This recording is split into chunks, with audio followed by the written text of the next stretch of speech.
Good morning, afternoon, and evening, wherever you are, and welcome to a live fan film reaction of the newest Avalon Universe film coming out today called Agents of New World.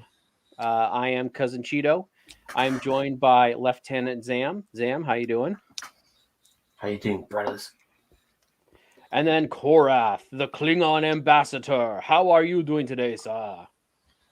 Um, Happy Halloween, trick or treat. Oh yeah, happy Halloween. Um, So we're just gonna kind of,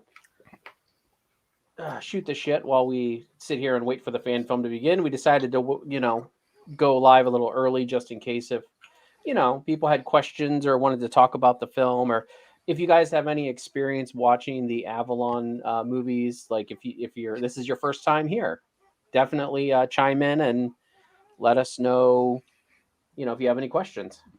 I'm eating a late supper as we proceed, so please forgive me.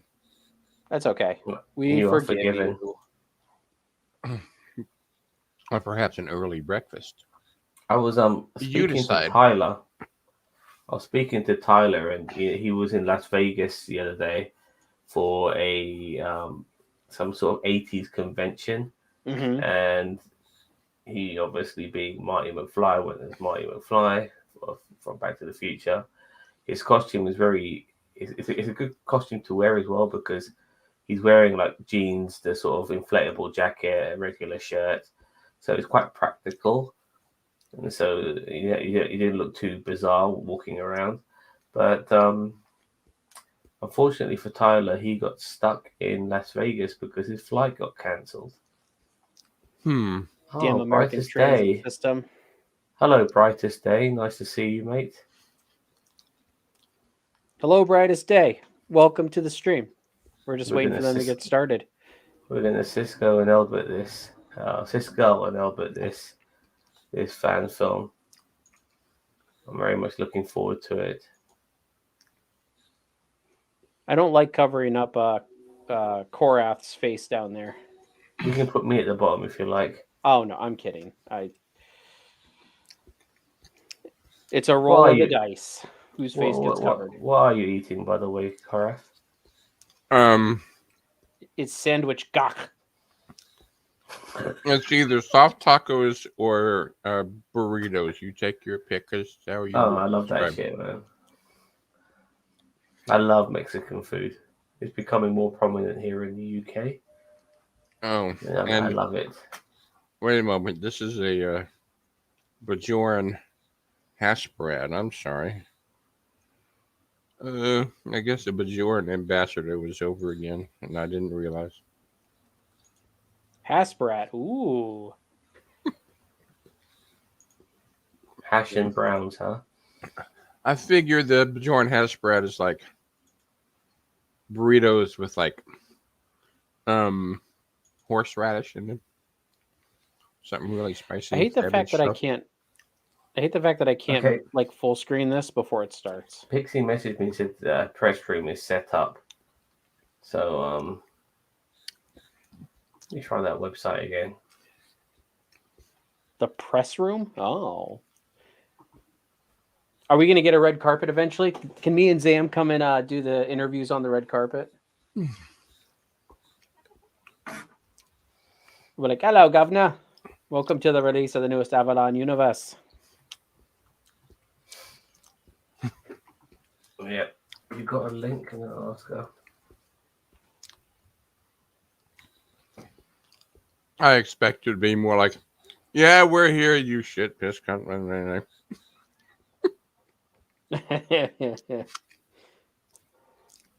I got a Oi! glass of Romulan ale and my blankie. I'm ready.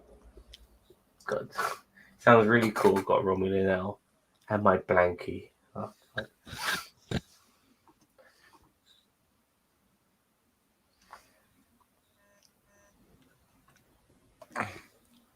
Klingon fire wine. Ooh, yummy. When in Kansas City. So Korath, how many have you seen all the Avalon Universe movies? I'll say no. Oh, okay. Do you remember which ones you've seen? No. Oh, okay. I'm Well- sure I have seen some, but I can't be specific on that stuff. Which one did we hate? Was it Death Ship? No, Ghost Yeah. Ship. Ghost Ship was We- the one we One loved. we liked. Yeah, that's the one that made our top 10. Demons was the one that we didn't like. Yeah. What a pile of bollocks that was. Let's hope. I was speaking to Tyler about it, and he understood where we were coming from regarding that movie because, one of the cast members wanted to take it a little bit more seriously and make it more grounded and more dialogue heavy. And they kind of got rid of that person now, and now it's back to how they had it with Ghost Ship. I mean, the last movie was pretty good. That's the one where Mason and Archer came back from the dead. So Yeah, well, it had a good pacing to it. yeah, I'm I've not. always said. Sorry, go on. I'm not sure what I'm looking at here on the thumbnail. Is it called? With Calvin Universe uniforms, and I'm not sure if that young person, presumably female, but in this modern era, let's not be too presumptuous. In the red, I'm not Yeah, I sure think they're both if women. I'm yeah, I not have sure. no idea who she is. We actually we Pixi's have definitely a communicated woman. with the girl in blue. Yeah, she just messaged me earlier saying that Yeah. the press room set up and connected. I was thinking, okay, well, I'm just I saying. can't I see don't shit. know if by her eyes she's supposed to have something like Chakotay or 7 of 9. I don't know. I see what you're talking about there. Kind of looks like an eagle. Mm. Just smoke some Orion Green. Now let the show begin. I mean, there's a couple of fan films we've seen that we needed to smoke some Orion Green before we started, but Mm-hmm. Yeah. Is there any sort of like Star Trek drugs I don't know about? And that's a good question. What do you know about? That's what I'm asking. I don't know. 'Cause I honestly I've don't got- know if there's any. Is it where was it Spice or was that Babylon 5? I know a guy. I'm just saying, I know a guy that has a line on some Jewels of Sound. Some what? Jewels of Sound. Jewels of Sound. Mm. I remember that episode of TNG where these people thought they were getting a medicine, but they're actually getting a drug. Mm-hmm. Do you remember that? And then the people pushing the drug, wanted these people to desperately stay hooked. I think eventually the Enterprise, they came up with the solution that, these guys have to go cold turkey. They don't need a drug anymore. It was a really good episode.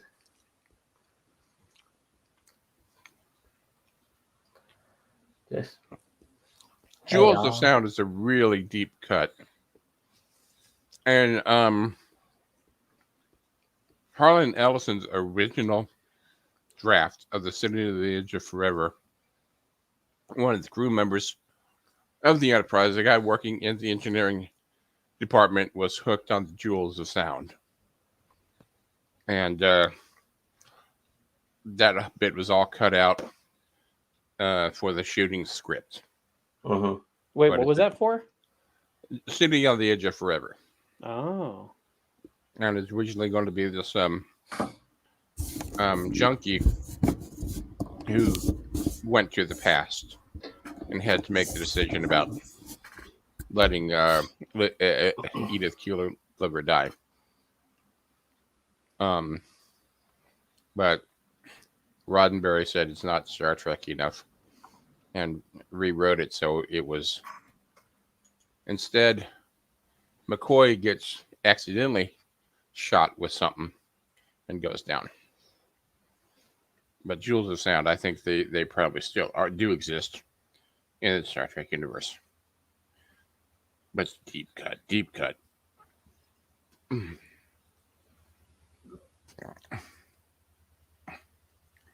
I'm not revealing my recipe for taco spices. These are Kansas City spice tacos and Kansas City sauce. But Oh boy, here we go.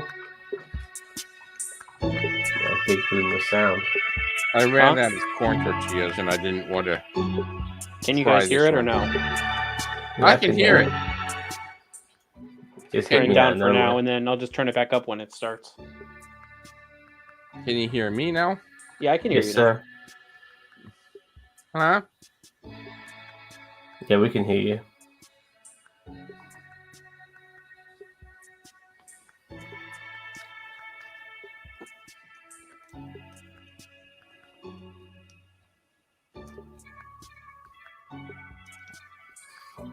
All right.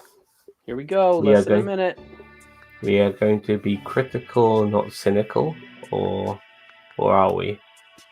I mean, just gonna be honest and Mm-hmm. just remember we're reviewing our friends' content. Mm-hmm. Korath. Let's hope we're still friends after this. Well, no time is tomorrow is never guaranteed when it comes to friendship with the nerd tube. We always seem to piss people off, so Mm-hmm.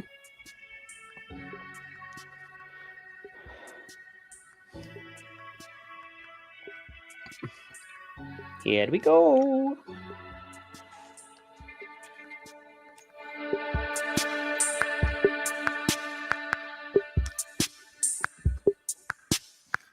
Here we go, indeed.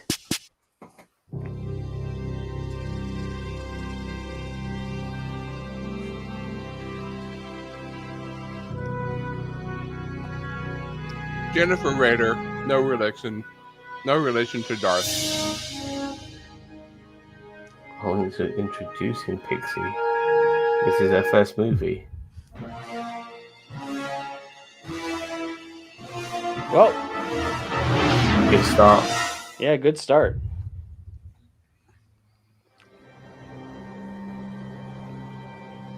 Personal log, stardate 6892.3. Lieutenant Commander Allenby recording.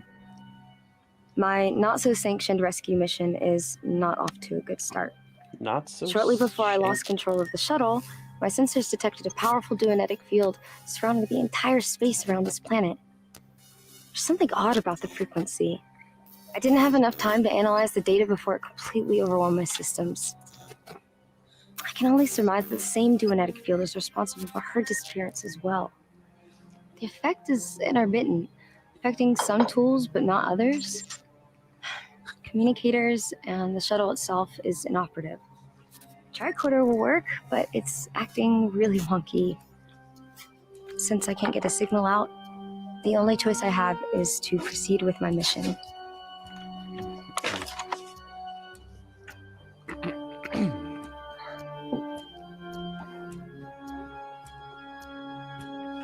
I don't like the fact that there's nothing on her face to indicate that she got hurt there. Like, I just feel like that's a little touch that they could have added.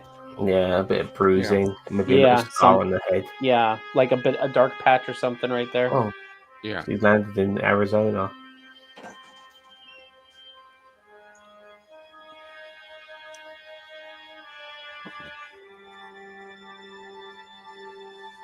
Not bad. Special effects there. Cut those cactuses for water.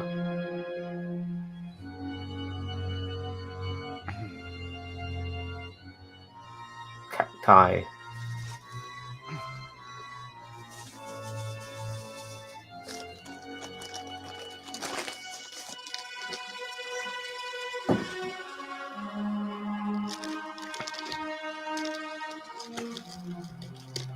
Planet Arizona. Yeah. Type D for desert. Isn't that a type J though? desert planets. I think it's type J. I'd have to look it up. Klingons use a completely different system for classifications. Oh, here we go. Oh, it's like the Marvel Cinematic Universe, but for Star Trek. Yeah. Hey, there's fan film Stan Lee.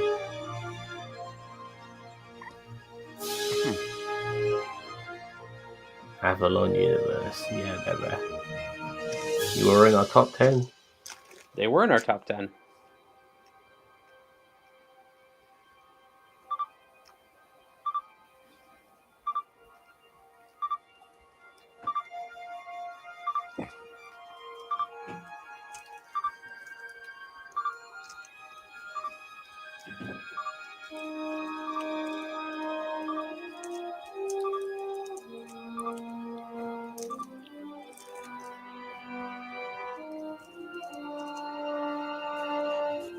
I'm liking the pacing so far, though. It doesn't seem to lag. Yep. Oh, there's Boot Starfleet issue.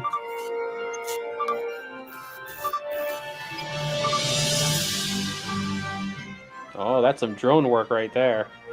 I mean, that's some good drone work.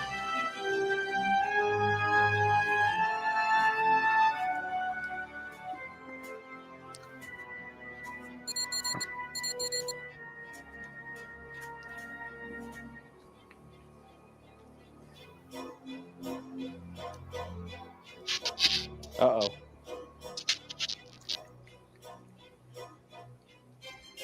Okay, Minnie Mouse. Be ready for anything. Minnie Mouse? Ah, Korath, your kin. One of them is cosplaying as Jason Voorhees. Something like.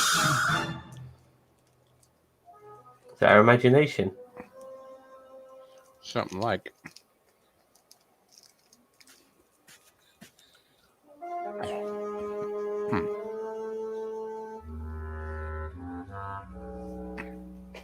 I like the music. It's like blah, blah, blah, blah.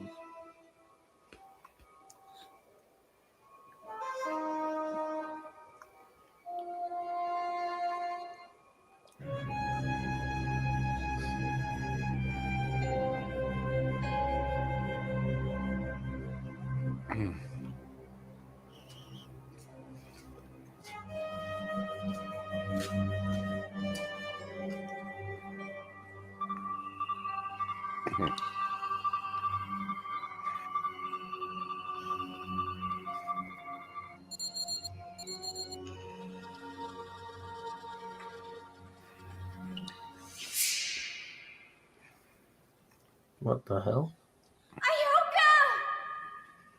The other girl in the thing. Yeah, that's a tattoo at Chakotay. You scared me. How did you find me? I almost didn't. There's Planet powerful Arizona. duonetic field surrounding this entire region of space. It's scrabbling my equipment. Tricorder works, but it's intermittent.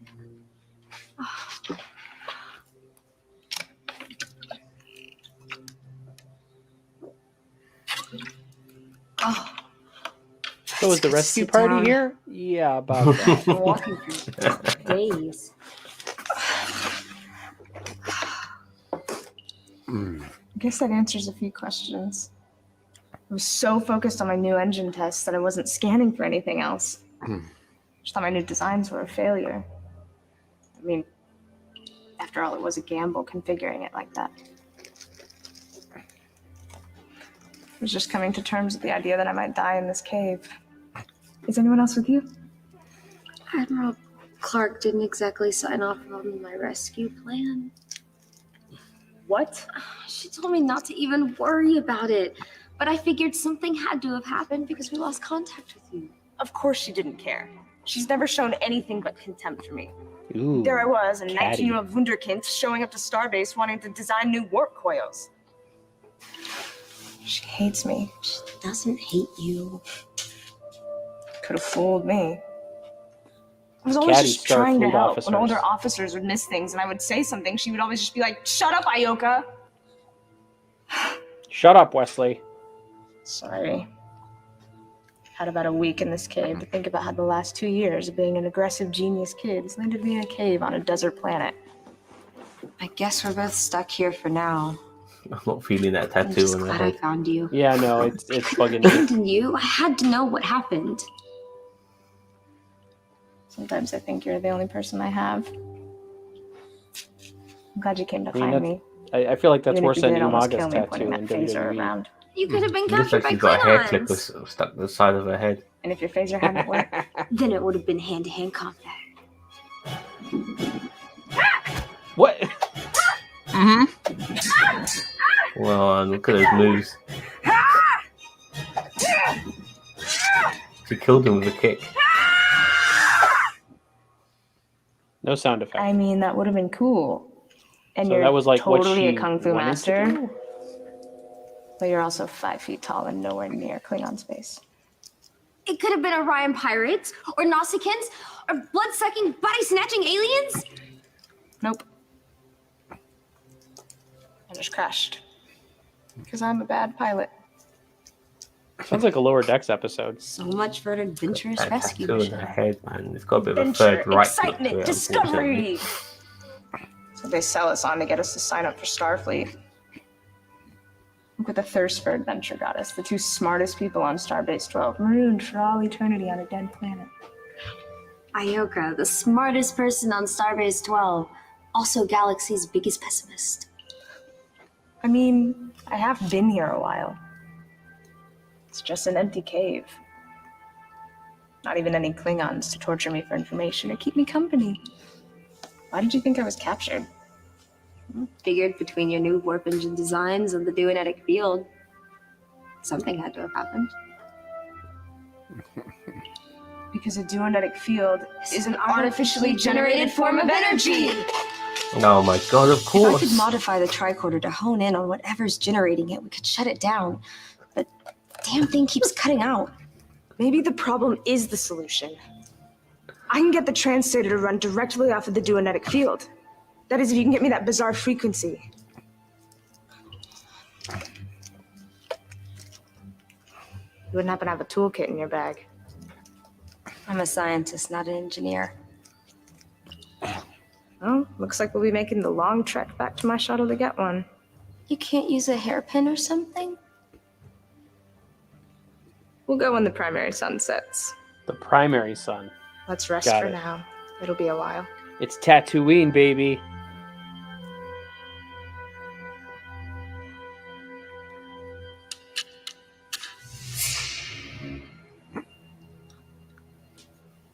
Don't worry. There's not any bloodthirsty monsters in this cave. You know, Doesn't you even keep go saying back that, and all of very a sudden, a far. bloodthirsty monster is going to come out.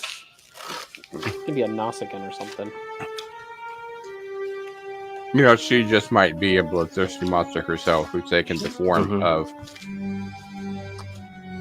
This is correct. It could be. It is not Oh, outside there the you go. realm. There's a bloodthirsty monster right there. Oh. It's a Jedi Knight. Exiled I have been. Waiting for them to leave I have. Oh, she's got You know, the, I can't get a fix on that energy field. But I can scan that blue giant, and it's over 500 astronomical units away. That's 5 times the diameter of Pluto's orbit in the Sol system. And it's illuminating the surface of this entire planet. That's how bright that star is. So is this your first blue giant binary star system? My homeworld has a red dwarf. That star will live for trillions of years. Blue giant? Only a couple million. Yep. Blink of an eye on the cosmic scale. This is why I joined Starfleet. To experience things like this for myself. That's why I want to design the fastest engines in the galaxy. So you don't have to see them through a telescope. We're like peanut butter and jelly, you and me. Just exploring the galaxy. Yeah, we just have to figure out how to get off this planet first. There's Peanut that. butter and jelly is very much an American dish. Yeah, I'm not a fan Found of nuts or Use the peanut tricorder. butter, unfortunately. It's the one thing everyone likes that I dislike. Peanut butter's amazing.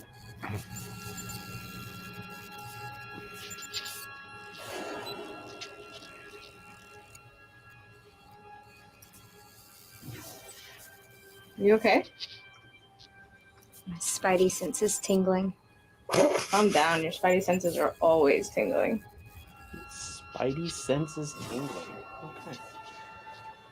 Relax, beautiful. It's just the wind.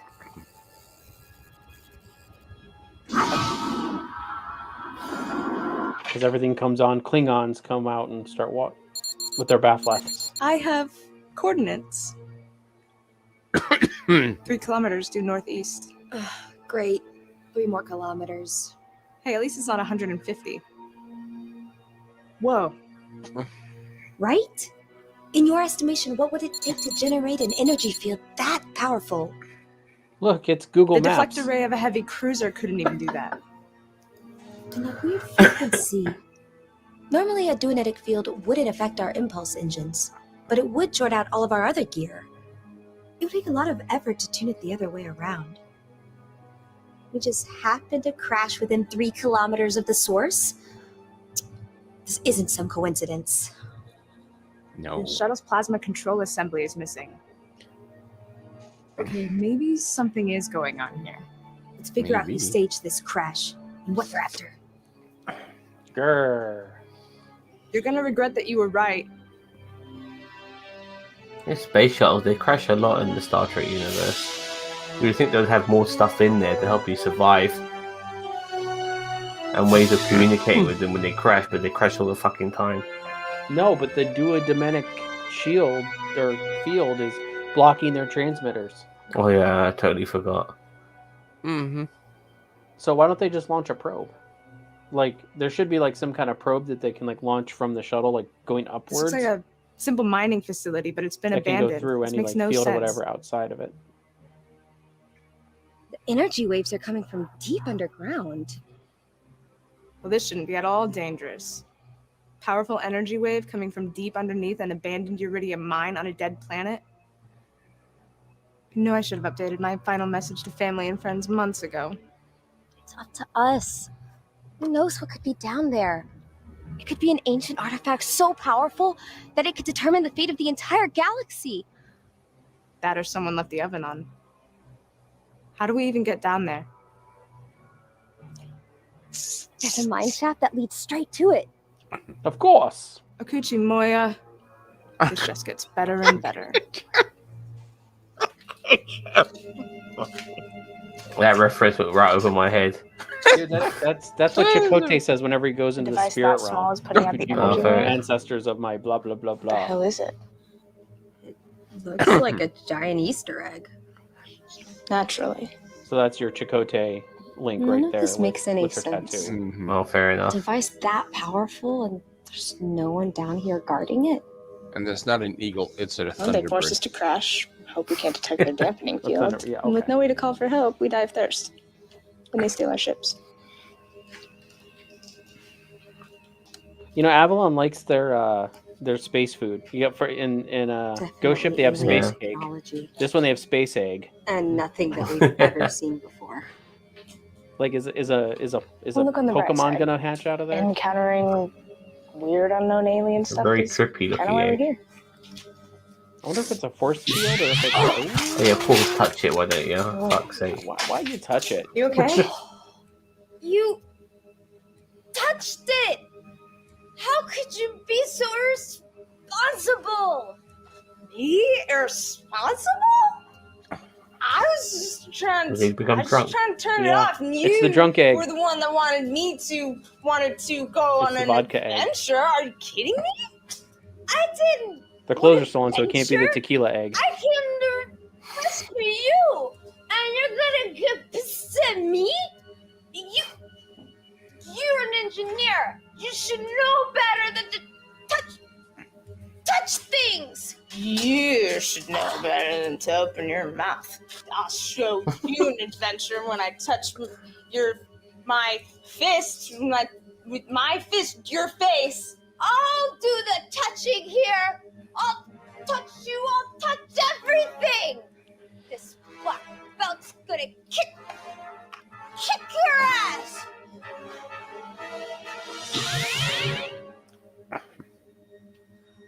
So the egg kicked their ass. Like, Mm-hmm.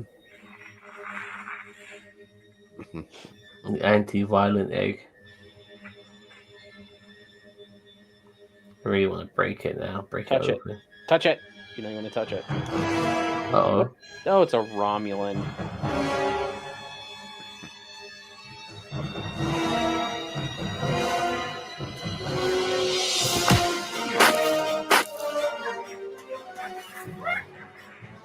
Oh, the double axe handle. Oh, I get it. Oh, They're doing that Superman Wonder Woman thing. But they end up fighting each other.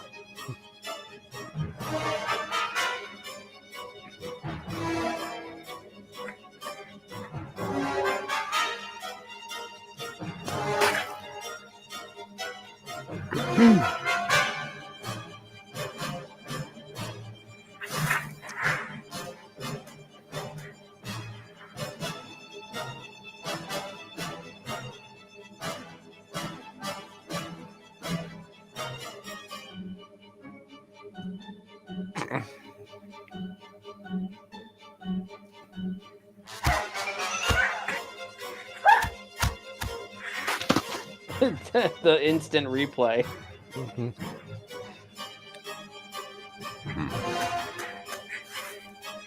Drop kick. Oh, I thought.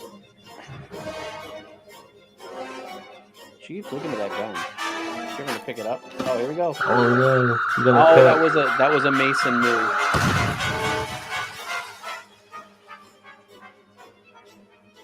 Guys, we have somebody coming in. Hello, V-Man. Is Gotham City safe for the night?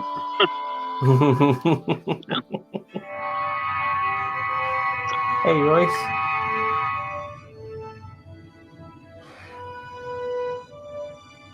I guess that's why they didn't need guards.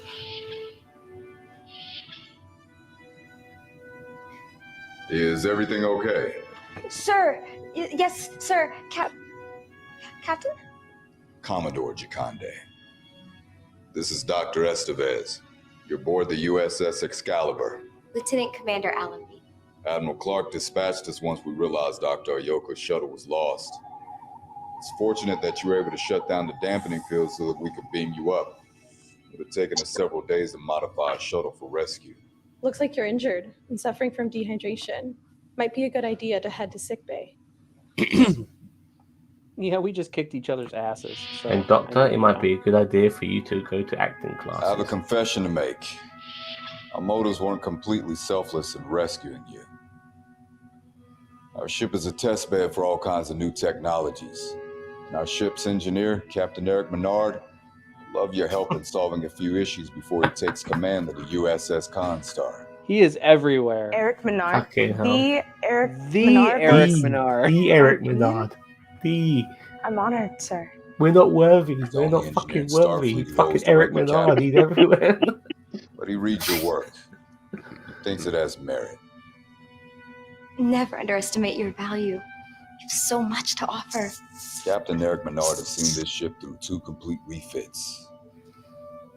It's time for him to complete these tests and move on. He thinks you're the best person to help him through the final phase. Admiral Clark agrees. Oh, we have a crossover. Thank you, Captain. I won't let you down. Let's get you to sickbay to heal those wounds. Some fluids will help you feel better. This way. Just a moment, Commander Allenby.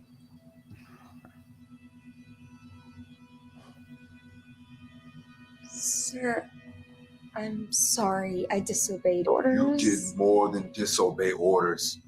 You destroyed a shuttle. You should face court-martial for that. Yes.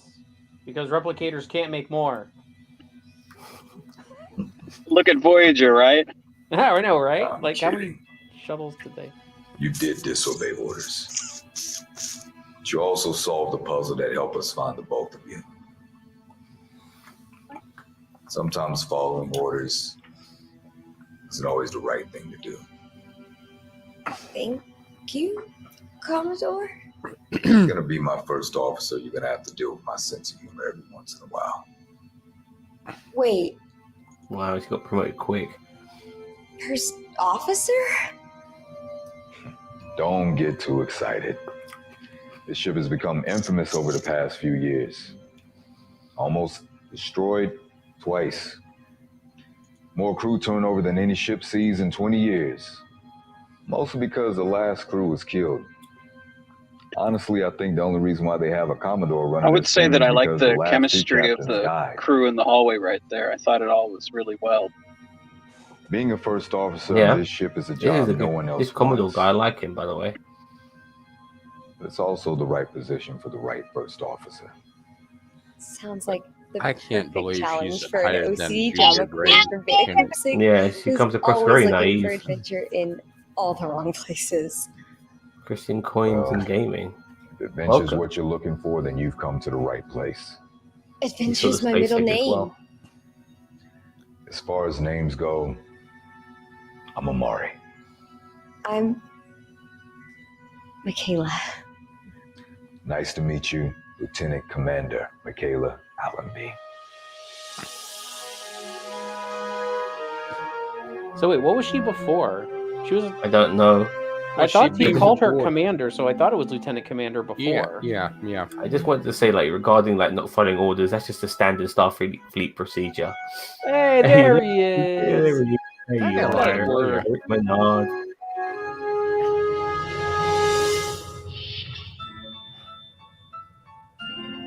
Dude, she is tiny.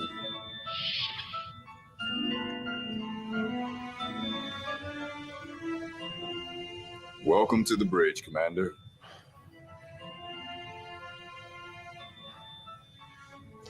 This ship is so beautiful. I haven't seen these upgrades yet. Please, take your station. Ginger. Thank you for manning my station. Welcome aboard. Is that an Orion? Yeah. Which I didn't know Orion. Starfleet has been joined picking up some Starfleet very strange gravitational waves coming from the vicinity of back the then. Delure Belt, back in the but they TOS era. can't seem to isolate their point of origin. I know Tindy is, but that's a next gen. Scanning. Oh, they'll take anyone in Starfleet. Yeah. Wow. Remember, though, this is What the do you see? Avalon Universe, so they can Like do the anything they waves want. Aren't even happening yet. Oh, okay. Explain. Gotcha. They're out of phase with space-time, like an echo of an event that hasn't even happened, or happened in a completely different quantum dimension. Can you isolate their point of origin? Stand by. There! The Cavus Alpha Star System. Isn't there a dense neutron star in that system? Yes! Oh, I There's gotta a dip out, theory for guys. a My wife's long coming with the time now groceries. that See you guys gravity later. and space Take care. time Thanks for later, joining B-Man. us.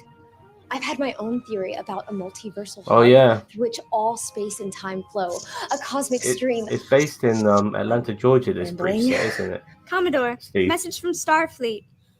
Gravitational waves are growing in intensity, sir. We are ordered to investigate as soon as possible. It's not a coincidence that you wanted me on this mission. Your reputation precedes you. Is it safe to investigate? Probably not. But it'll be an adventure. Helm, set course for the Cavus Alpha Star System. Warp factor 6. Course laid in, Captain. Hit it.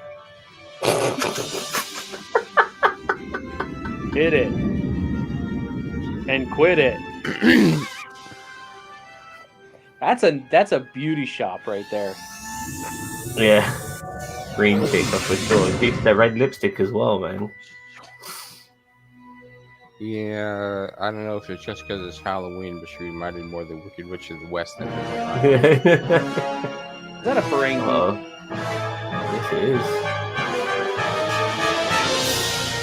Of course. It Oh, Ferengi cliffhanger, written by Lex Luthor himself. Quark. Yeah, Ginger. They have these sets in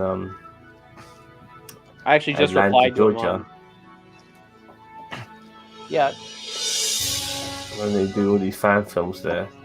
But that set looked a lot different to the other ones because the other ones had more of a TOS feel. That one had a different feel to it. 2.5 years later. Oh. Man. USS Yorktown. The name of the shuttle or the ship? That would be the ship. Okay. Oh, Captain Mason.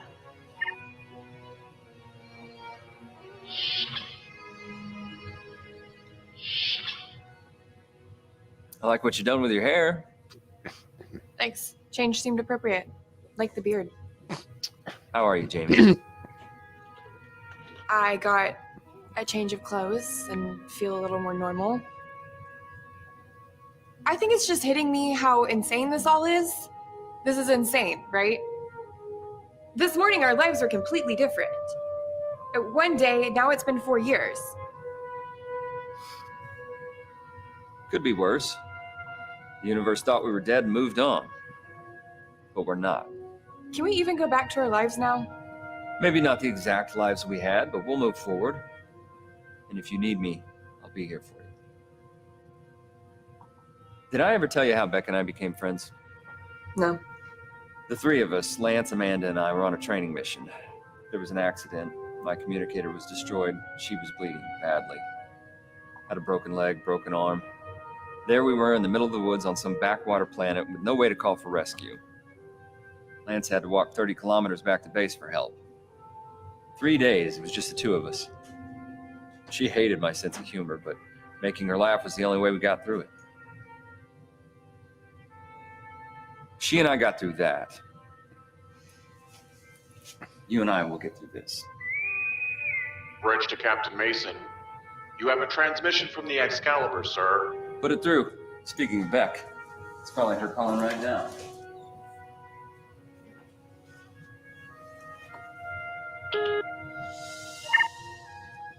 Michaela, I was expecting Beck. I thought you should hear this from me and not Garth. What happened? Beck and Ramirez are missing in the line of duty. They disappeared over 2 years ago. I'm transmitting the details. All we know is that they're missing.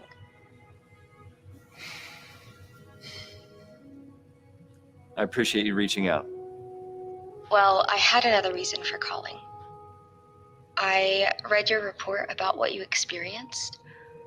About 18 months ago, we found evidence of the aliens you mentioned in your report. The cosmic stream. I was hoping to learn more about it. We didn't learn much. I think you're here for a reason. And so much of what you experienced is tied directly to the aliens you encountered in there. I think we're all living in an alternate timeline. Avalon timeline? Avalon Universe? Avalon is the island where Excalibur was forged. Clever. I believe the alien incursions changed time itself. Not just after the incursion, but before it as well. It changed the entire space-time continuum. Like throwing a rock into a pond. Lieutenants Mason and Archer reporting for duty. Captain Allenby, we're going to engage in a salvage operation on the Excalibur. Captain now? There are no life signs and no energy readings. Yeah, I need you two to scout it out. And bring it for towing so that the Enterprise can bring it back to Starbase. Oh, the Enterprise. Name drop. I'm confused. I like shoot on Subspace Channel 98.8, The Rock. After what I've seen, I suppose anything's possible. I think the aliens returned you here for a reason. In this universe. Right here and now. So you can be attacked. Red alert. Take emergency stations. We'll have to call you back. What are we gonna do? This isn't even our ship. I guess this is where we find out if we're here for a reason. So Ginger, this this is the Avalon universe, so there's a lot of lore here that me and Zam have only become aware of in the past couple months from doing our fan films. Oh, they were both Klingons. I like the masks they wore. Well, a lot of makeup job they did for that. A big makeup job they did for that Ferengi just for a 1 second clip. So I the hope it's Klingons worth wearing it. a mask?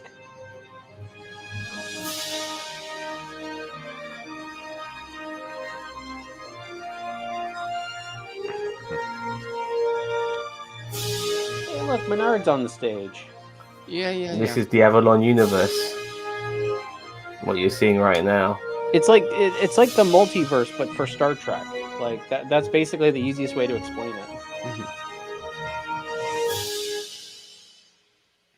Bum ba da bum. Wow, there was a lot in that film. Initially, it's kind of started with, almost like a bottle episode with them being stuck on this particular planet. But they left that planet, and then next thing we know, we're dealing with some shenanigans on the spaceship.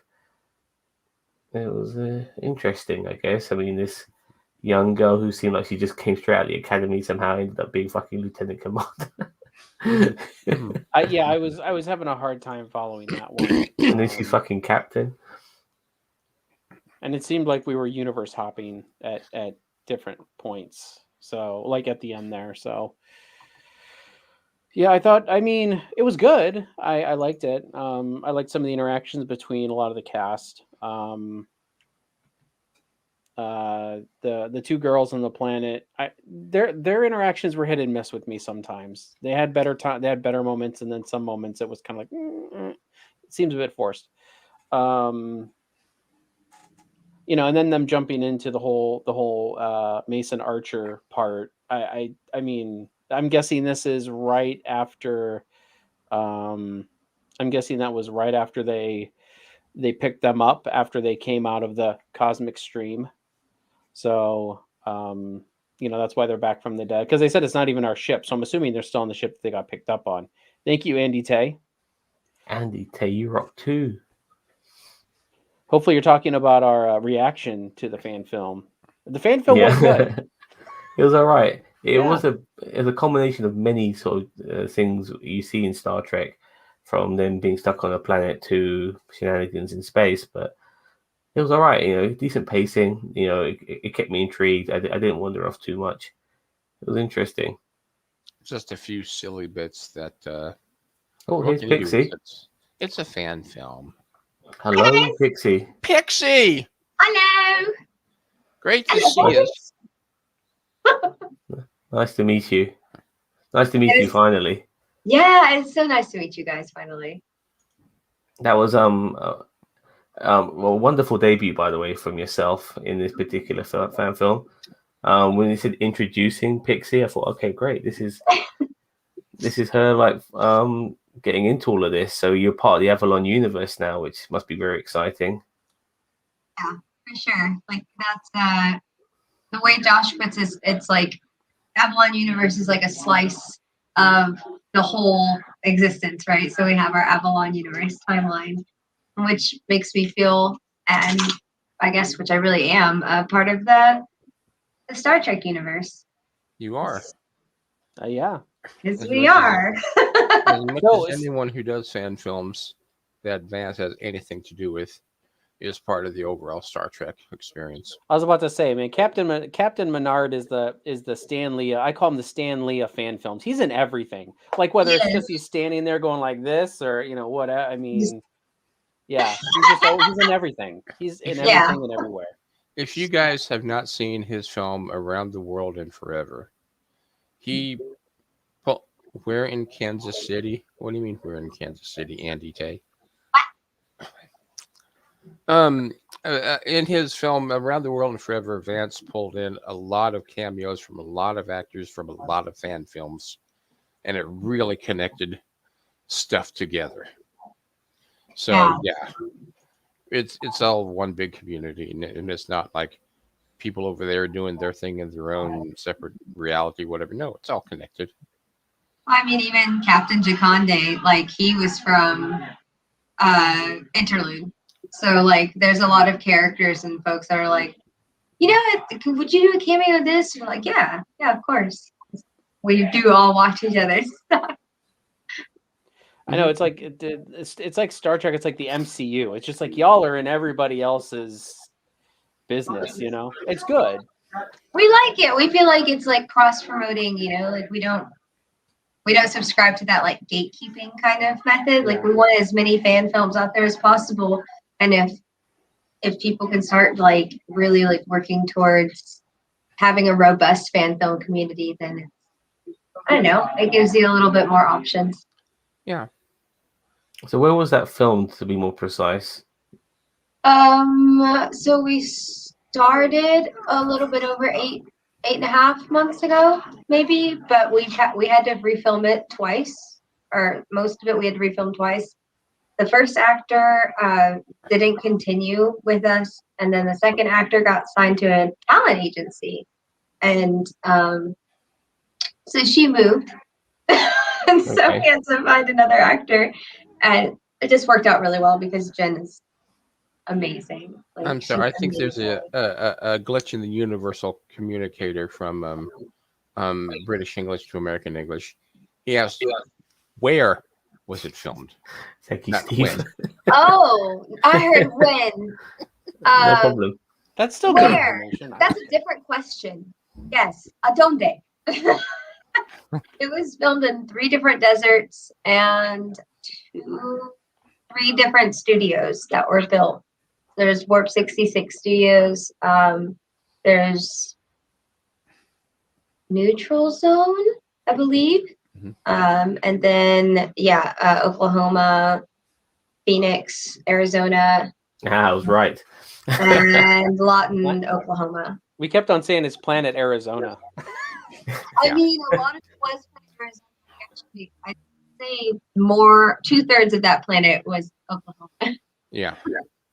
But see, if it was me, if I was going to do something like that, I would want to try to get hold of try to film at as many different deserts as possible. And as for the drone shots, if I had someone in Australia, I'd be like, could you please just send me some footage of the Australian outback so I can put it in and say it's the same planet? Yeah. Or By the way, just that- give me a plate. Same, area Yeah. of the planet. That shot of you on the precipice, that was really nice. Like I was really amazed by that shot. Like it was a really good drone shot. Thank you. I didn't do the shot, obviously. Josh did it. And it was the last shot of the day. So after we had been kicking Klingon butt, doing rolls in the desert sand, which I still am recovering from, we definitely, I think we definitely nailed it in the terms of that shot, because when I saw it on his phone, I was like, oh, that's going to be so epic. And it was. I didn't realize he did like a 360. But yeah, we did it at the end of the day after everything in like 100-degree weather. And I'm like, okay, I'm going to climb this mountain now, and we're going to get this drone shot. Let's do it. It was worth it. I liked it. I like as somebody who does a lot of editing and stuff like that. That's the stuff that you see and you're like, wow, that's amazing. And then like you think of all the work that goes into something like that, like getting the person there and then actually getting the shot, getting the drone set up, getting everything looking right. And it's just that was like, that probably took a lot of work, but I mean, the whole project probably took a lot of work. So it did. I mean, luckily both Jen and I have some training. So the fighting and all of the acrobatics were doable. And we had some very wonderful, compliant Klingons, I guess you'd say. how was it for them? They looked like they were wearing a lot of prosthetics.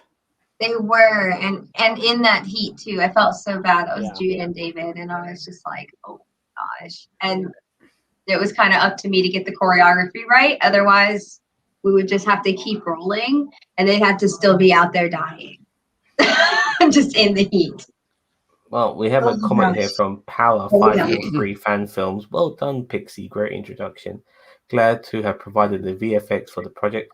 I hope we get to see the new Avalon Connie 1.3 refit more. What do you mean you hope? You're going to do it, Sam. You better not hope. You better just do it. Just do it. We love you, Sam. Yeah, Sam did all of the like the shuttle crash and all the VFX basically. That was a great shot to Excellent open up with. VFX. Yeah, Sam. By the way, excellent VFX. As soon as it began and we saw the shuttlecraft crashing, I thought, wow, that looks great. This is going to be good fun. Yeah, and that Connie at the end, like the Connie class at the end that was going by, like that was some good CGI. Like, I mean, you guys do some studio worthy stuff, and I know that you are limited in how much studio stuff you can do. But I mean, the studio stuff, like the VFX that you guys do usually looks really, really, really good. So Yeah. We're really trying to improve it. Like that's our goal. Each film we want to improve it just a little bit more. Like raise the standard, raise the bar for ourselves, and just see how far we can go with it. Like, can we make it to the next century? We'll see. So I'm going to ask a question. Do we know where you guys are heading next in the Avalon universe? Yeah, have you guys we talked about that have yet? a production schedule out to the end of 2023, and then after that we're going in a different direction, but still in the fan film universe. But yes, we have between now and then 1, 2, 3, 4 to 5 films planned. Between now and 2023? Yes. Oh man, you guys are wow. MCU in it. Yeah, we have another one that's already has been in pre-production since the beginning of October, and that's going to be Vulcan centered. It's going to be not like a standalone, but kind of like a standalone. Like, let's introduce a new character. Hey, I don't know who all's in charge of putting those together. I presume it's Josh.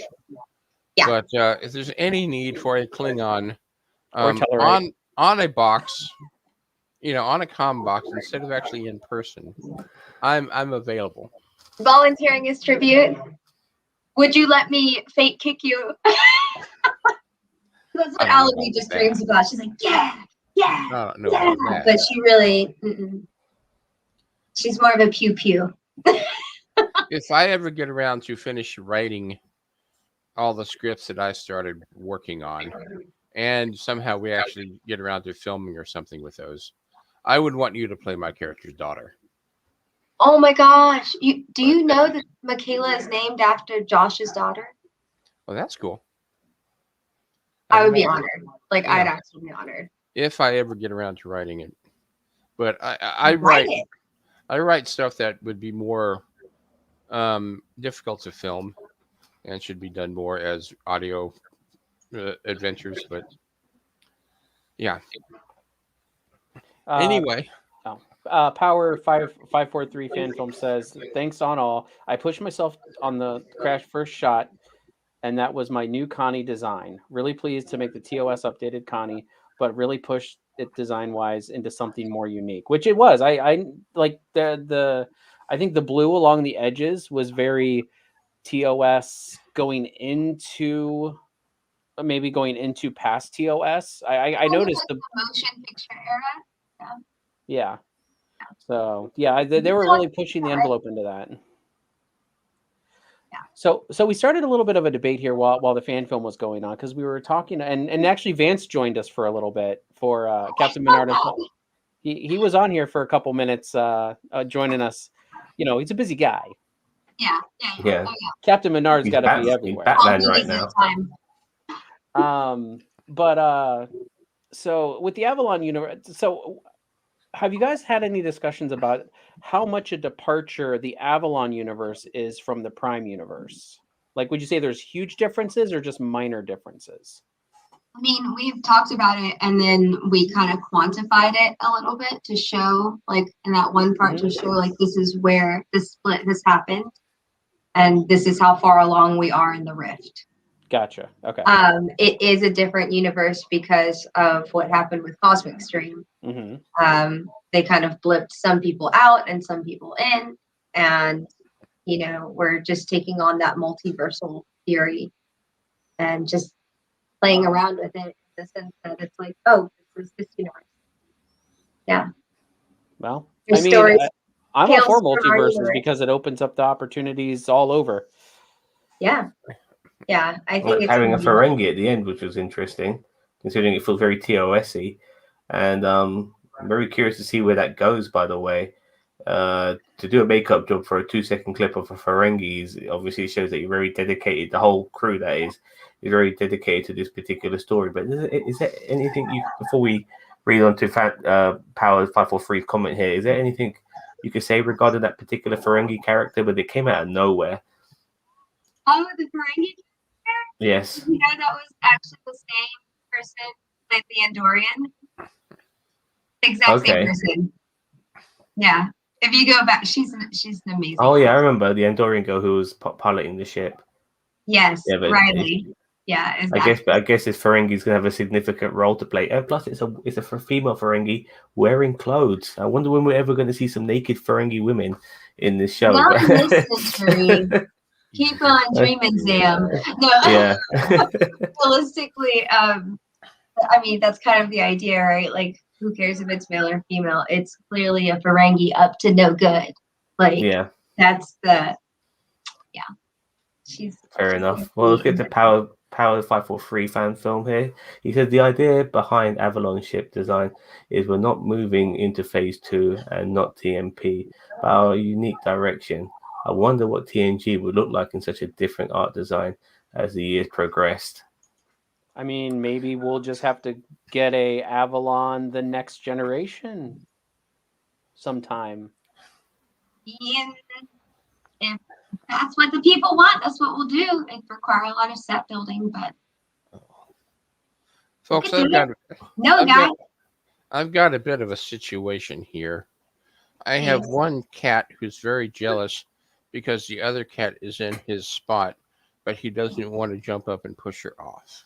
Aww. And I'm getting caught in the middle.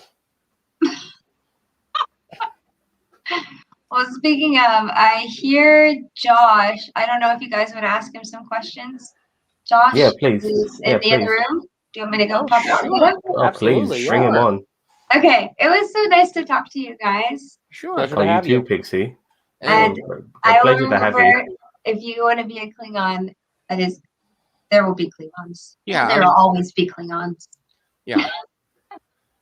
All right. Bye, fellas. Ciao, ciao.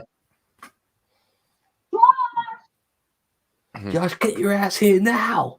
They're celebrating something with all those balloons and streamers. It might not just be Halloween. It's Satan Day today, isn't it? Well, something like that. It's Jalloween. Hey, guys. Hi, Hello, Josh. Happy Halloween. Oh, happy Halloween. Halloween is a very special day for me. We released our first film, Ghost Ship, on Halloween, and we did that because it was a zombie themed deal. But then, you know, it's always kind of been a deal where it's fun to release these films on the anniversary of that. So it was really hard. I haven't slept in 3 days, and so I'm a little punch drunk. But that's okay. I'm glad we'll take you anyway. We crossed the finish line. Yeah, I had a question. I had a question, real quick. Go ahead. The Klingons in the film, Mm-hmm. were they just wearing masks because, of course, the atmosphere on the planet and was uncompatible with Klingon physiology, or was it just because you ran out of makeup and budget and all? Both are true. We actually started doing that in Air and Darkness, which was a film that we released on January 1st. And, you know, we didn't want to have to go through doing all of that Klingon stuff. And we were going to do this thing where there was smoke and all this on the planet. So we found those, and it was COVID, you know, when we were shooting, really the height of the pandemic. And so we had the Starfleet officers and kind of the masks that they wore in the original series. And then we put the Klingons in those masks, and it kind of worked. And we decided we just really liked those masks, and we kind of painted them. And so that's kind of become the default Avalon Universe, you know, Klingon stormtrooper mask, essentially. Okay. We have a comment here from Power. Yep. Go for it. Can't miss the October 31st release date. We all know that each year, for better and for worse. LOL. Oh, Josh. That's Sam, who did our CG. Did an amazing job. What I really, really love the most about what he did for this film is he actually designed that refit Constitution class. Like, he was the one who came up with, okay, the nacelles are going to look like this, the deflector is going to look like that. And he put a lot of attention into the texturing of the hull. And that's something that I appreciated very much. And then when I was describing the go to warp shot there at the end, I said I wanted it to look like Star Trek 4, the end of Star Trek 4, where the Enterprise A goes to warp. And what he did, which was really neat, is he kind of combined the Star Trek 4 shot with the Star Trek the motion picture shot, and then he did a motion picture type warp effect, but he made it unique to Avalon Universe, which I really thought was neat.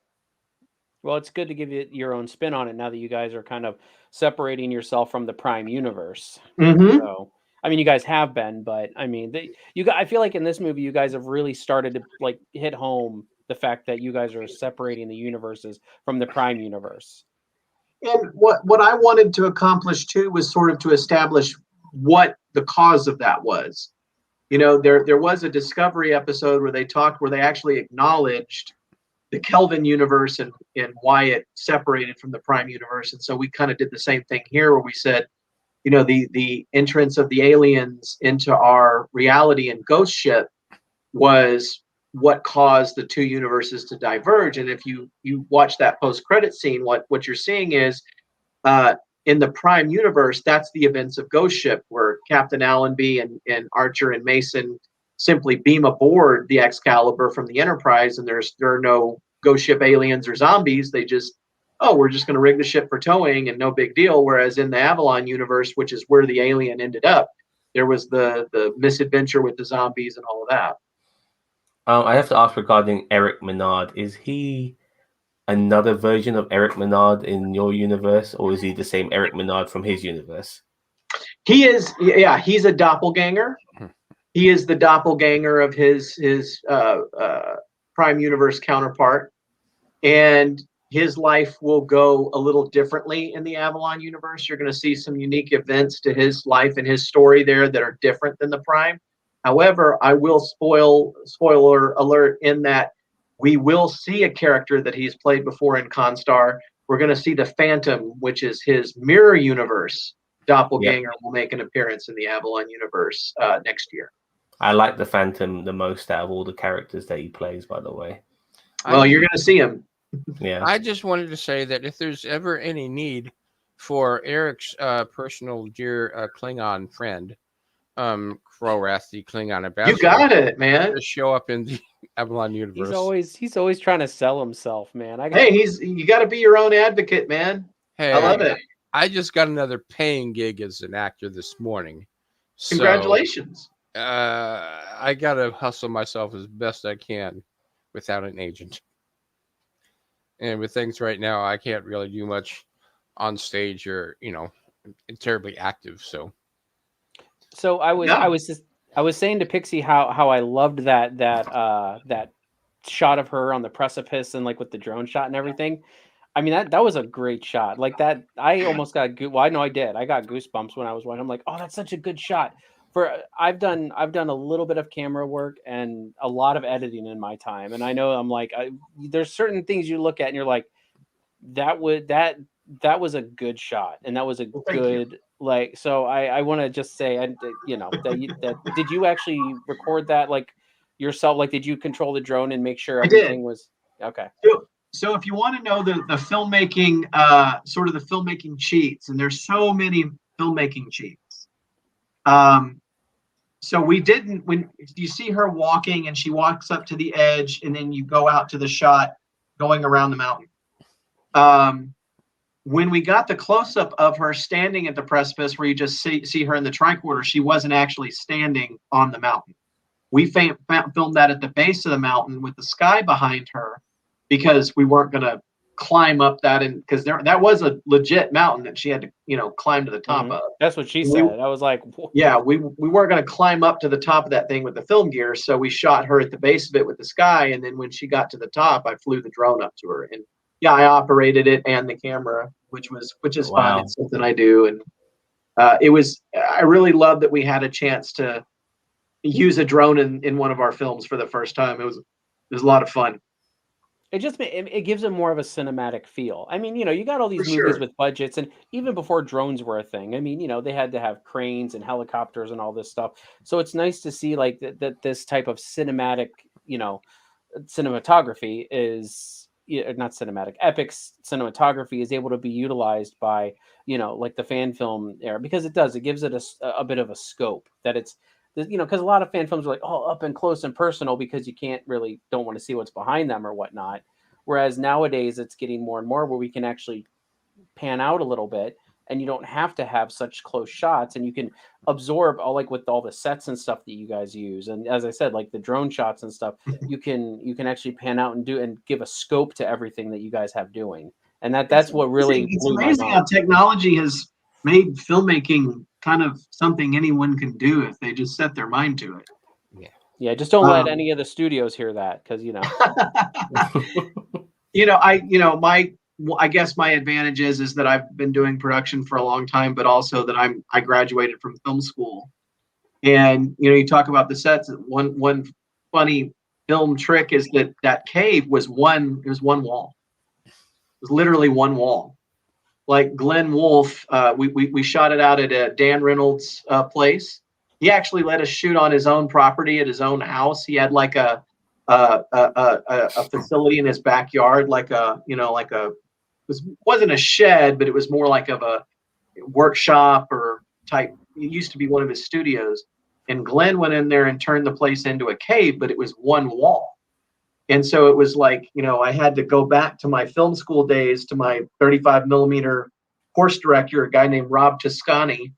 And he had all these little tricks for making a set look bigger than it is. And so I had to kind of use screen direction and some trickery that I learned in film school to like make it look like it was actually a cave when it was just one wall.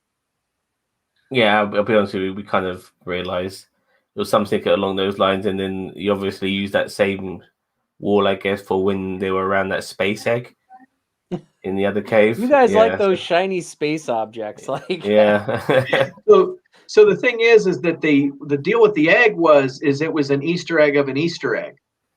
So it was the 23rd century version of the Ferengi thought control device from Next Generation, which you see there's a Ferengi at the end, and so that was sort of what that was. And so it was just kind of my thing is I always do callbacks and Easter eggs, and so that was an Easter egg of an Easter egg. So I was making fun of myself in that scene. And then the other aspect of it was that we were actually making fun of a previous episode the whole film. So we had this film we did called Demons, where they found this artifact that was, determined the fate of the entire universe or whatever. And then they were fighting Klingons. And so we were kind of poking at ourselves a little bit. And I've always thought that a show or whatever, has to have the ability to kind of like make fun of themselves a little bit. My favorite episode of Stargate SG-1 is Wormhole Extreme, and they spend that whole episode making fun of themselves. And so like sometimes you've got to do that. So this was kind of our episode where we made fun of ourselves, and it was fun. Yeah, being self-referential is always great. I mean, look at Lower Decks. That's kind of what Lower Decks is just being self-referential. Yeah. No, but I give you credit for your directing and your editing, because there were some moments where we had to figure out what was going on, like when they touched the egg and then they were fighting each other because they were both hallucinating and so on. And on a couple of times, Pixi's character, she was just imagining attacking Klingons and stuff like that. There was no real hand holding on that. We had to figure out for ourselves, and I very much appreciate that. But that goes down to how well you shot it and edited it to make us understand that without us being explained it, which was very good. Thank you very much. I appreciate that. That was really exactly what we were going for. You always do want the audience to be able to have to figure it out. Like if you're not engaging the viewer, if the viewer isn't like getting into the world and trying to figure out whatever the mystery is, then you're failing. And that's what I always appreciate when I watch sci-fi is I want to get my mind into it, go, what's going on here? So thank you. That's very sweet. Yeah. It's good because I think some people underestimate their audience and think they're all fucking idiots. and not being able to figure things out for ourselves. And you just yourself as a filmmaker didn't, and that's what I liked about what you did. And it kind of reminded me of certain things I've seen in the DC universe, where we saw one time saw Superman fighting Wonder Woman because they're both hallucinating, thinking each other is an evil person and stuff, and it harkened back to that. But I like that. That was pretty cool. The person who played the Romulan seemed like an old geezer. So that's the Romulan was the audio guy, and he's a friend of mine that I've known for 30 years, and he's like, if his name's Earl, and he's the neatest guy you'll ever meet in your entire life. Just like a brilliant, gifted filmmaker and writer, and could talk about anything for hours. Just he's one of my best friends in the whole world, and he's been saying for a long time, he's like, I want to do a fan film where I get to play a Romulan. And he just kept saying it over and over again. I want to play a Romulan in a fan film. You know, I did another film. His favorite like is werewolves. He loves werewolves. So I had another movie where I made him a werewolf so that he could, you know, hey, you got to play werewolf. And so he always talks about how he wants to play a Romulan. So I had him play the Romulan soldier in this movie just so he could, you know, hey, I got to, and he loved it. When we got to the end of that day, he was like, man, I got to play a Romulan. And, you know, that's the reason you do this as a filmmaker, is to have those experiences. And I will say that this project is probably the project I'm the most proud of, as far as, and I'm not saying maybe how the movie turned out, you know, that my opinion's out on that. Like, I don't know yet. I have to give it a few days, but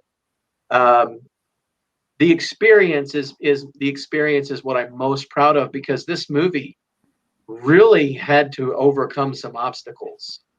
It was a situation where we shot this movie 3 times. That's what Pixi was saying. Yeah, that's what Pixi was. I have to step away for a couple minutes, so go ahead. Zam's gonna take over here, but I'll hopefully be back before you guys finish. Okay. So as you were saying, it got had to be reshot 3 times, I believe, because certain actors they stepped away from the project. Well, you know, it's interesting. It endured a lot of adversity. You know, the first time that we tried to shoot it, the only footage that was salvaged was the stuff at the very beginning where she's in the desert with the cactuses. That was shot in Phoenix, Arizona. And, you know, there was a situation where she had another actor that she was going to be in the film with, and there was a jealousy issue. There was a personality conflict, and that erupted into some really inappropriate behavior on set, and it couldn't continue. And it was one of those things where everybody walked away from it not talking to anybody else. Oh, wow. And then so we had a person that was had volunteered to finance the project, and that person did not fulfill their promise. So we were in a situation where we're like, well, we can't go back out to Phoenix, Arizona and reshoot it. And then, of course, we can't count on these people over here to do what they say they're going to do. And that first shoot, I sort of handed the responsibility off to planning the shoot off to someone else. It became a disaster. And so we're sitting around going, you know, what are we going to do? How are we going to salvage this? And Pixi was the one who stepped up. Pixi was the one who messaged me and said, I'm going to make sure that you finish this film, because she believed in the script and she believed in the story and she believed in what we were doing. And she personally financed the shoot. Oh, and wow. So she paid for that movie that we just watched. Cool. She and her husband, Aaron McNeil. And then Aaron, who is the nicest guy, the coolest dude. He's in the military, but he's real chill. Just a straight up hardworking guy. He became our executive producer and took care of us and made sure we had everything we needed. And we all enjoyed the process so much, we started a production company together, 249 Productions. So, but we had all kinds of other adversity too. We had an actor that we hired to replace the first one, and then she didn't finish the project because she ended up getting another gig. And then, but we leveled up. You know, the ultimate you know, aim of that was we ended up with Jennifer Rader, who was the best actor by far who could have played that part. And that was supposed to be a one-off character. And she played the part so well that we decided that that character is going to be a permanent cast member. And that's the Native American chick, yeah? Yeah. So we were so happy with what she did. We're gonna put her in every film. And go ahead. Jennifer Rader, no relation to Darth. I know. But her brother Justin is a nationally renowned martial arts professor who totally kicks butt. He's a jiu-jitsu instructor and a mixed martial artist, and she is trained in mixed martial arts, which is a lot of the fight scenes. She was able to help us with the choreography and stuff. She did a great job. Yeah, I would have a gig for him if I had finished writing these scripts I've got. Because I got a friend who's a big martial artist who said, Star Trek, no, I do Star Wars. Right. So it's like, yeah, hell, what's the point of having friends like that if they're not going to come through?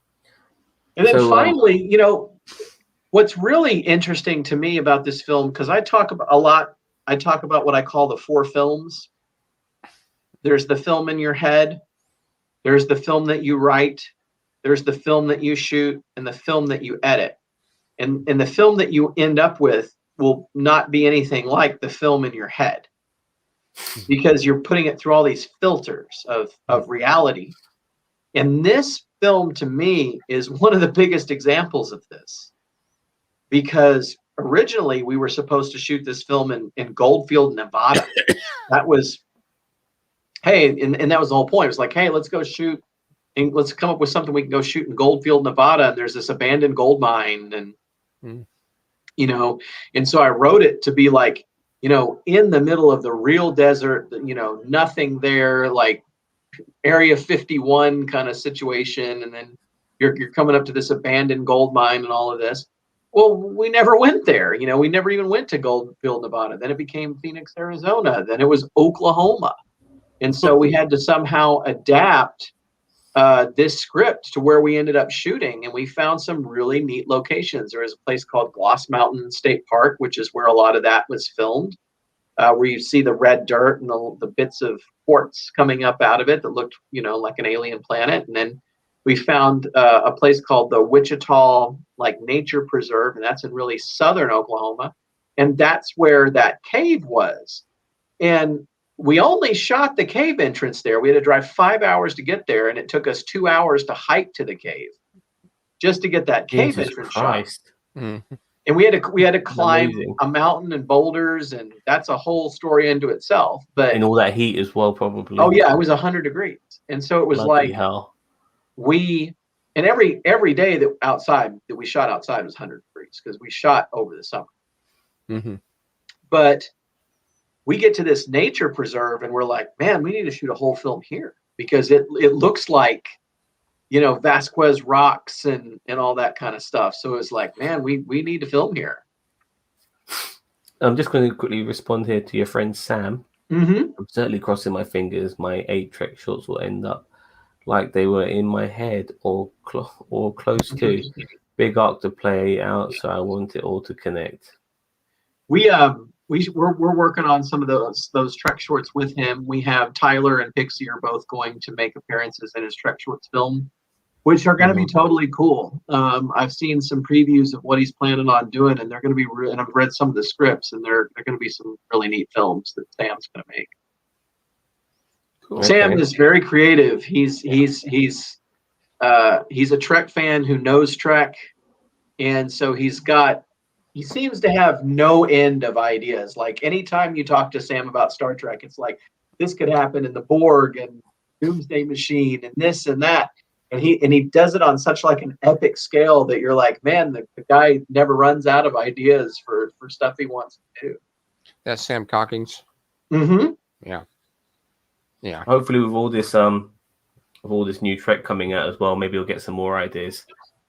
Yeah.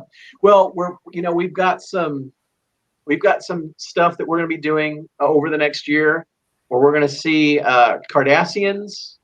We're going to see more aliens, especially even on our own ship, because the Excalibur, Jakande sort of mentions that, as he says, the ship has become infamous because so many people have died. Like, you had 3 captains die, or at least you had 2 captains die, and then 1 captain missing in action. You got 1 first officer missing in action, 1 first officer dead. And so it's like the crews on this ship just keep getting killed.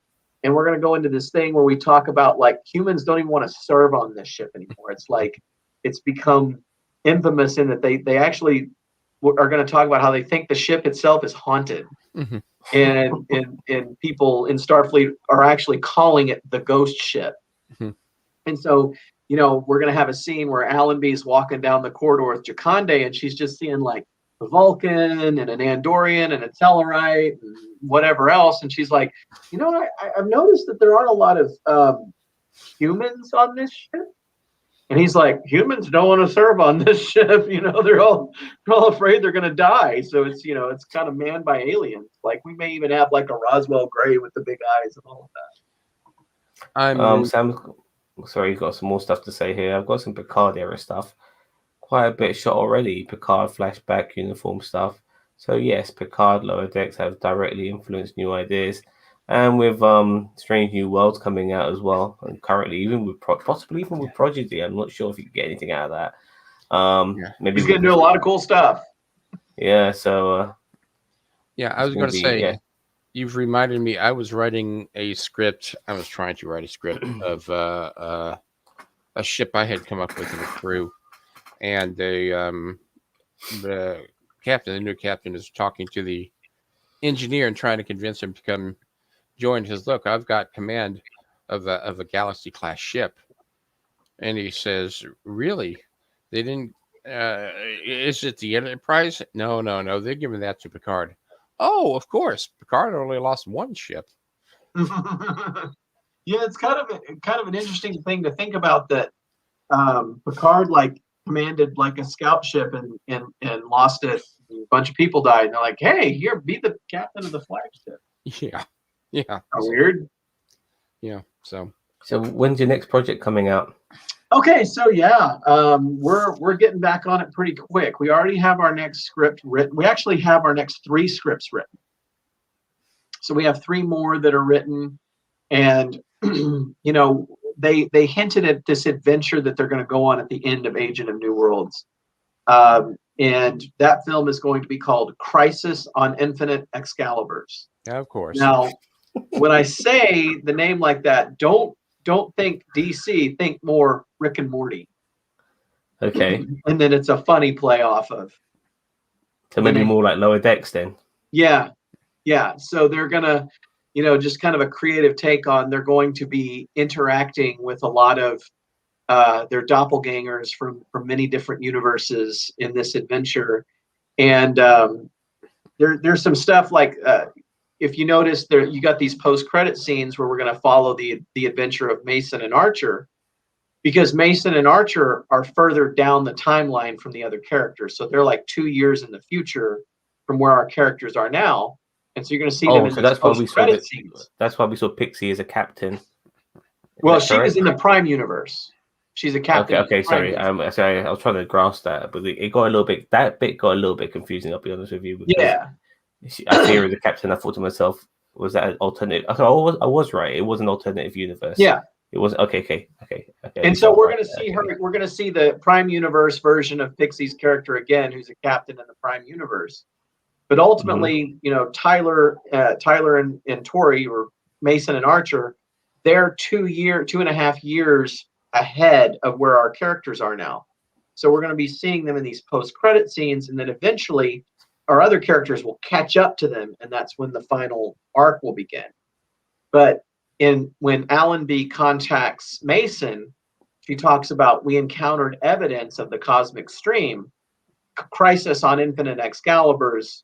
She's already experienced that adventure there. So that's what she's referring back to as an episode we haven't seen yet. It was kind of a foreshadowing. So we're going to have this, adventure where they encounter their doppelgangers from all these different universes, and the cosmic stream will again play a big part in that. So, and then they're going to get before they make it to that, before they make it to the Crisis on Infinite Excaliburs, there's going to be a little bit of a detour before they get. There's going to be kind of a shorter film that will, where they kind of get derailed from their mission before they get out there, and they'll have to deal with another issue. Then they'll have that adventure, and then we have another completely unrelated thing planned after that. That'll be a fun bottle episode where we'll see some Cardassians. Sure. So your editing and skills. I mean, I guess you're the editor as well. Yeah. So I mean, it's going to be fascinating to see how you're going to pull off having doppelgangers, on the same screen together. Have you tried to figure that one out, or have you done that before? I have. I have a plan for it, and we're working on some tests to figure out how that's going to work. But I do know what I'm going to do. And you'll see 3, 4, 5, 6 versions of the same person on screen at once, and it's going to be crazy. And I hope we can pull it off. But this is the thing that I've been building to for so long, and I really want to. It's the film that really means something to me. So we've got quite a challenge ahead of us. I mean, there were some things in this film that I feel like maybe I I may have I may have painted myself into a corner or tried to do too much. There were some things that maybe people don't notice or not that I tried to do visual effects wise, where I kind of outkicked my coverage a little bit and was kind of frustrated by, but nobody else has complained about it. So I guess it's only bothering me. You're always trying to raise the bar a little bit, and we definitely have a creative challenge ahead of us with that one. Yes, Sam, maybe. Pixi actually wrote that script, the one that we're talking about with Cardassians. Pixi actually wrote that script herself, so that's her film and her vision. And since she got behind us and supported us with this past film, Agent of New Worlds, we've decided that we're going to get behind her as a group, and we're going to support her creative vision in creating that film. Yeah. Are we going to see more of Star Trek's actual multiverse, or is it just going to be your own multiverse stuff? No, we're going to see Prime Universe. We're going to see Mirror Universe. We're going to see Orville Universe. We're going to see Babylon 5, Stargate, and Galaxy Quest. Yeah, because I'm thinking Vance had put me in one where it was the yesterday's Enterprise. Mm-hmm. So I'm glad you didn't mention Star Wars, the Hybrid Universe or the Wasteland Universe or whatever. Yeah, for sure. So, well, like I say, if you need a Klingon, actually, I could play anything. You got it, man. We'll figure something out. I've always wanted to be the voice of the computer, but like Cockney. All right, mate, how you doing? All right, geezer. But I want to be like a Cockney computer. That's what I really want to do so badly. Well, you got a microphone there. Oh yes. We'll have to figure something out with that. So. Right. Yeah, like they said on the one episode of Doctor Who, where Rose's mom meets him and says, if he's from another planet, why does he sound like he's from the North? And the Doctor says, well, lots of planets have a North.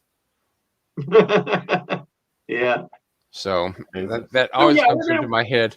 Like whenever I watch Star Trek, and there's like a Bajoran or whatever with a dead on Brooklyn accent. Like, do they have a Brooklyn? Well, I guess lots of planets have. So sure. But yeah, we're gonna see a lot of cool stuff. Okay, so I do apologize, but it's almost 2:00 in the morning here. All right, get some sleep. I haven't slept in 3 days because I literally finished editing that film about 12 hours ago. So this is the first rest you're going to be getting.